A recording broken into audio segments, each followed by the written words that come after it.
सर्वसामान्यांच्या हक्काचा आवाज जागर जनस्थान।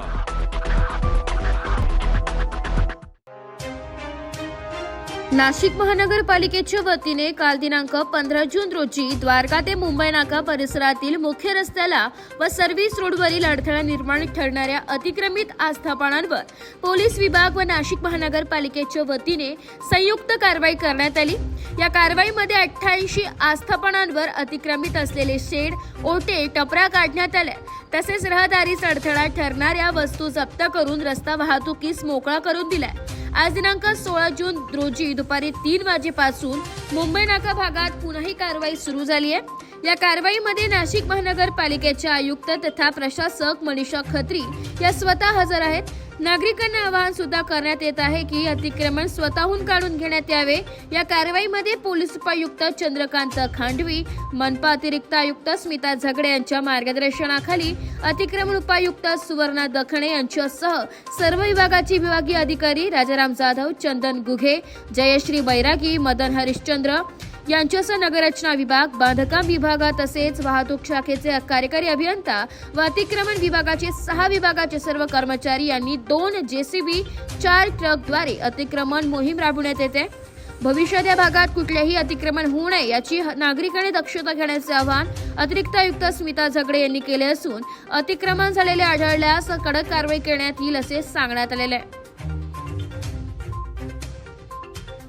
द्वारका सर्कल असेल, शालिमार चौक असेल, जुनं नाशिक असेल, मुंबई नाका असेल, या सगळ्याच ठिकाणी मोठ्या प्रमाणामध्ये अतिक्रमण देखील झालेले शहरातला अतिशय महत्त्वाचा भाग आहे।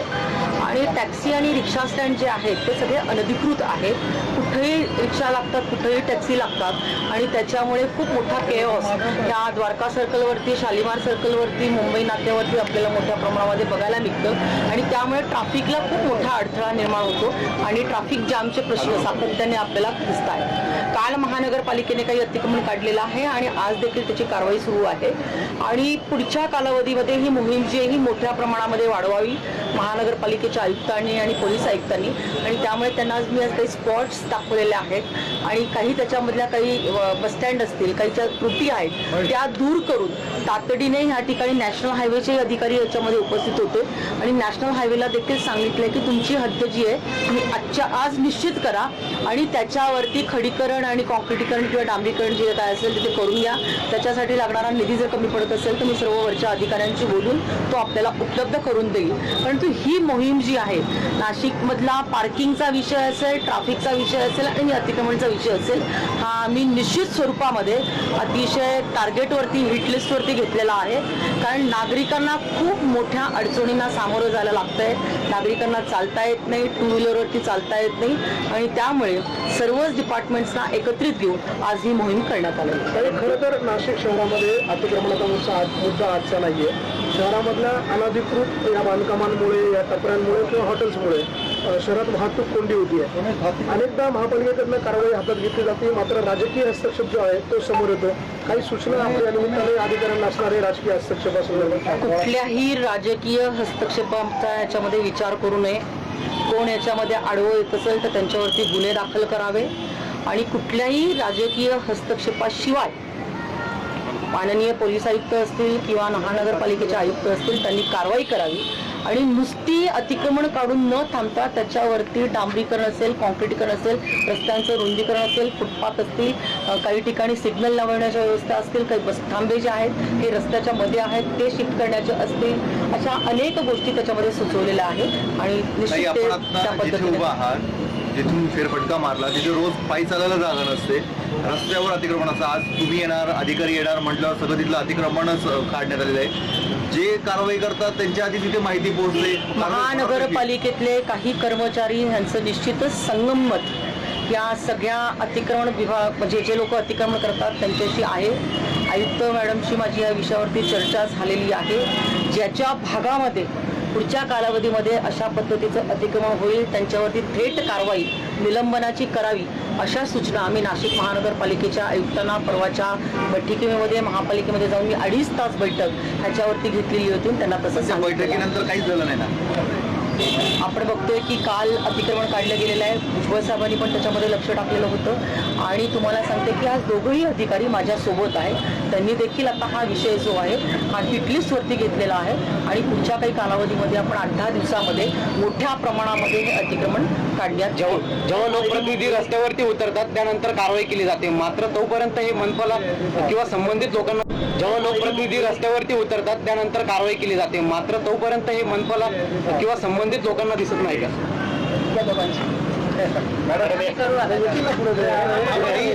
यापूर्वी देखील महानगरपालिकेने आपल्या विभागाने अतिक्रमण मोहीम हातात घेतली होती. मात्र नंतरच्या काळात ती अतिक्रमण मोहीम गुंडाळण्यात आली अशा प्रकारची चर्चा आहे. तर का ती अतिक्रमण मोहीम थांबवण्यात आली होती? आपल्याकडे सध्या स्टाफची कमतरता आहे आणि त्यासाठीच आम्ही अतिक्रमण काढण्यासाठी ते आउटसोर्सिंग टेंडर काढला होता. टेंडरला प्रतिसाद नाही मिळाला, परत मग टेंडर केला, त्याच्यात आता थोडी वेळ गेली. आता तो फायनल झाला आहे आणि ते आपण त्याप्रमाणे आता खूप मोठी कारवाई शहरात करणार आहोत. शहरातल्या शाळा आणि महाविद्यालयांच्या परिसरामध्ये मोठ्या प्रमाणात अनधिकृत टपऱ्या, त्या ठिकाणी कॅफे झालेले आहेत जिथे ड्रग्ज असतील किंवा इतर गोष्टी सहज मिळत आहेत. डॉन बॉस्को सारखी जी गंगापूर रोड कॉलेज रोड परिसरातली शाळा आहे, त्या शाळा प्रशासनाने महापालिकेला 4 वेळा पत्र व्यवहार केलेला आहे. ते पत्र सुद्धा आमच्याकडे आहे. तरी देखील त्यांना उत्तर मिळालं नाही. त्यांच्या शाळेच्या गेट समोर छोट्या छोट्या टपऱ्या लावले जातात, त्यातून ड्रग्ज विकले जातात. इमिजिएटली आपल्या असे जे काही ठिकाणे आहे जिथे अशी ऍक्टिव्हिटीज चालतात ते पोलीसचे कॉपरेशन घेऊन आपण ते काढणारच आहे 100%. त्याबाबतचं दुमत पण नाही आणि इमिजिएटली आपण कारवाई पण करू. मॅडम, शहराच्या इतर भागात पण मॅडम 2 मिनिटं, शहराच्या इतर भागात पण मोठमोठे वर्कशॉपसारखे गाळे उभे राहत आहेत. तिथे फर्निचरच्या दुकान किंवा गॅरेजच्या दुकानाच्या नावाखाली अनेक प्रकार चालतात. तिथे काहीच कारवाई होत नाही. वारंवार आपल्याकडे स्टाफ आणि जे व्हीकल्स आणि जे मशिनरी लागतात ते नव्हती, काहीच म्हणजे अरेंजमेंट पण नव्हतं. काही एक गाडी प्रत्येक डिव्हिजनला आहे, ते पुरत नाही. तर त्यासाठीच आपण ते टेंडर काढलं आहे. त्याच्यात आपण आउटसोर्सिंग करून किती जेवढं लागलं तेवढे मशिनरी आणि स्टाफ घेऊ शकतो. तर त्याप्रमाणे आता आम्ही तयारी जी केलेली आहे. आता कारवाई पण सुरू होईल आणि जे काही त्यांचं मालमत्ता आहे ते सगळं जप्त करून आम्ही कॉन्फिस्केट करून आमचे स्क्रॅपच्या गोडाऊनमध्ये टाकणार आहे. आता इथे काही म्हणजे संधीच नाही द्यायची कुणाला, अशा प्रकारचं एक धोरण ठरवून मग अतिक्रमण. साधारण कधीपासून ही तुमची कारवाई? इमिजिएटली आता चालू झाली आहे ना, काल पण चालू झाली, तर चालूच राहील. द्वारकाचा भुयारी मार्ग असं लक्षात आलेलं आहे की तो गेल्या अनेक वर्षांपासून तो वापरला जात नाहीये. त्या ठिकाणी काही अवैध धंदे देखील चालतात. महिलांसाठी सुरक्षित नाहीये. अतिशय घाण तिथं आणि गंदकी झालेली आहे आणि ते रस्त्यामध्ये बनवण्यात आलेलं आहे आणि त्यामुळे ते बंद करावे अशी आम्ही नॅशनल हायवेच्या अधिकाऱ्यांना सूचना दिलेल्या आहे आणि वरिष्ठ स्तरावरती देखील नॅशनल हायवेच्या अधिकाऱ्यांशी बोलू ते जे सभ्य जे आहेत ते बंद करण्यात. काही अनेक अधिकाऱ्यांचं म्हणणं होतं की चुकीच्या पद्धतीने बांधलं गेलं आहे, त्याच्यामुळे उपयोग नाही. आता त्याच्यावरती बोलण्यात काही अर्थ नाहीये, परंतु ते काढून त्या ठिकाणी फुटपाथ असेल किंवा रस्ता असेल तो वाढवला जाईल. सर्व द्वारका सर्कलवरचे जे फॅन आहेत ते सगळे फॅन जे आहेत ते मोठे केले जातील. अनेक ठिकाणी आज बघितलं असेल की अडथळे आहेत, ते सगळे काढले जातील आणि त्या ठिकाणी रस्ता असेल फुटपाथ असेल त्याचं नियोजन जे आहे सगळ्या अधिकाऱ्यांना तशा पद्धतीने सूचना वरिष्ठ अधिकाऱ्यांनी देखील दिल्या आणि मी देखील दिल्या.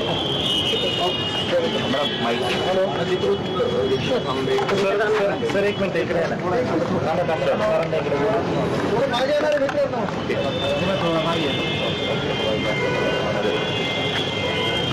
सर, नाशिक मुळात नाशिक शहरातल्या मुख्य रस्त्यांवरती जिथे पोलिसांनी आणि महानगरपालिकेने नो पार्किंग झोन डिक्लेअर केलेला आहे, त्या नो पार्किंग झोनवरती रिक्षा थांबे आणि टॅक्सी थांबे आहे. हे अनधिकृत आहे की अधिकृत आहे? आणि जर अनधिकृत असेल तर काय कारवाई केली जाणार आहे? आज नाशिक शहरामध्ये आमदार परांदेताई आणि कॉर्पोरेशन कमिशनर यांनी ट्रॅफिकची जी समस्या आहे आणि ज्याच्या अतिक्रमणामुळे काही प्रश्न जे निर्माण झाले ट्रॅफिक रिलेटेड आणि ज्याचा नागरिकांना त्रास होत आहे, तर त्याच्यामध्ये खंबीरपणे त्यांनी मोहीम उघडलेली आहे आणि नाशिक पोलीस सिटी पोलीस हे त्यांच्याबरोबर आहेत. आम्ही पूर्णपणे त्यांनी जे काही त्यांचं नियोजन आहे त्याला आम्ही साथ देऊ. रिक्षा थांब्या आणि टॅक्सी थांब्यांचा विषय, त्याला पोलिसांची परवानगी असते रिक्षा थांब्यांना आणि टॅक्सी थांब्यांना. ते सगळे नो पार्किंग झोनमध्येच आहे. जिथे पालिकेच्या बाजूला नो पार्किंग झोनचा बोर्ड आहे तिथे रिक्षा थांबा आहे आणि जिथे जर 5 रिक्षांची जागा असेल तिथे 10-15 रिक्षा असतील. आत्ता जो जॉईंट सर्वे आम्ही सगळ्यांनी केलेला आहे त्याच्यामध्ये रिक्षा थांबे असतील किंवा टॅक्सी थांबे असतील किंवा लक्झरी बसेसचे जे थांबे आहेत आणि ज्याच्यामुळे वाहतुकीला अडथळा निर्माण होतो, तर ते जवळच कुठेतरी शिफ्ट करण्यासंदर्भातील सर्वे किंवा बोलणं झालेलं आहे आणि त्याच्यामध्ये आम्ही आज संध्याकाळी किंवा उद्यापर्यंत याच्यावर कारवाई करून पुढे हे सगळं रेग्युलेट करण्याचा प्रयत्न करू. शाळा महाविद्यालयांच्या परिसरात असलेले अनधिकृत दुकानं, ते ड्रग्स पेडलर म्हणून सध्या त्यांची भूमिका आहे शहरामध्ये. अशा लोकांवरती कारवाई पोलिसांकडनं केली जाईल का? जे कुठले आता तक्रारी आलेल्या आहेत या कॉर्पोरेशननी जे डिमॉलिशन करायचे त्यांचा नाशिक पोलीस त्यांच्याबरोबर राहील. आणि पानटपऱ्यांचा जो विषय आहे तर नाशिक पोलीस हे पानटपऱ्या रेग्युलर चेक करत असतात. अचानक चेकिंग त्या ठिकाणी होते. क्राईम ब्रांचचे अधिकारी, लोकल पोलीस स्टेशनचे अधिकारी किंवा एका पोलीस स्टेशनचे अधिकारी दुसऱ्या पोलीस स्टेशनमध्ये जाऊन पानटपऱ्या वेळोवेळी चेक होतात. साधारण 300-350 पानटपऱ्या पूर्ण सिटीमधल्या मॅप केलेल्या आहेत. आणि अशा प्रकारची स्पेसिफिक कुठली जर तक्रार असेल तर आपण संपर्क केला तर आम्ही त्याच्यावर कारवाई करू. शहरातील जे सिग्नल आहे त्याच्यावर अनेक विक्रेते आहेत. त्यांनी तिथं संसार टाकलेले आहे. त्यांचे लहान लहान मुलं सिग्नलवरच पैसे मागतात. त्याच्यामुळे वाहतुकीला देखील अडथळा निर्माण होतो आणि अपघात होण्याची देखील शक्यता आहे. तर अशा सिग्नलवरतील विक्रेत्यांवर आपण आपल्यातर्फे काय कारवाई करण्यात आली? मला वाटते आज ही जी काही मोहीम सर्वजण रस्त्यावर उतरलेले आहेत, माननीय आमदार असतील किंवा कॉर्पोरेशन कमिशनर असतील, तर त्या ह्याच्यामध्ये आपण जे सर्व गोष्टी विचारत आहे मला वाटतं याची उत्तरं आपल्याला लवकरच मिळतील. भुजबळांनी देखील पत्र दिलं होतं याच्या संदर्भात की ते सिग्नलवरती असलेले जे अधिकारी असतात त्यांची मुलं, त्यांचा संसार, त्यामुळे शहर विद्रूप होते असं त्यांनी स्पेसिफिक महापालिका आयुक्तांना पत्र दिलेलं 4 महिन्यापूर्वी आणि पोलीस प्रशासनालाही पत्र लिहिलेलं होतं. माननीय मंत्री महोदय असतील किंवा आमदार असतील, सर्व लोकप्रतिनिधींनी यामध्ये जो पुढाकार घेतलेला आहे तो निश्चितच आम्ही त्याचे स्वागत करतो. आणि त्यांच्या नेतृत्वामध्ये नक्कीच काहीतरी नाशिक शहरामध्ये बदल निर्माण. Thank you sir. जागर जनस्थानकरिता प्रतिनिधी संदीप नवसे, नाशिक.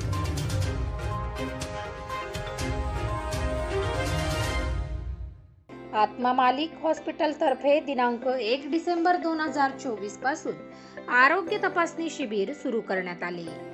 या शिबिरात रुग्णांसाठी अनेक प्रकारच्या तपासण्या आणि उपचार हे सवलतीच्या दरात उपलब्ध आहे. शिबिर 21 जून 2025 जागतिक योग दिनापर्यंत चालणार असून 35,000 रुग्णांपर्यंत शिबिर पोहोचवण्याचे उद्दिष्ट आहे. हॉस्पिटलमध्ये अनेक सुविधा उपलब्ध आहे. तसेच एक्स-रे, सिटी स्कॅन, सोनोग्राफी, 4 अत्याधुनिक operation theatre, cath lab, dialysis machine, फुफ्फुस, मेंदू, किडनी व हृदयविकारासंबंधी सर्व सुविधा हॉस्पिटलमध्ये उपलब्ध आहे. 100 खाटांचे मल्टी स्पेशालिटी हॉस्पिटल. या सर्व गोष्टींचा नागरिकांनी या संधीचा लाभ घ्यावा असे आवाहन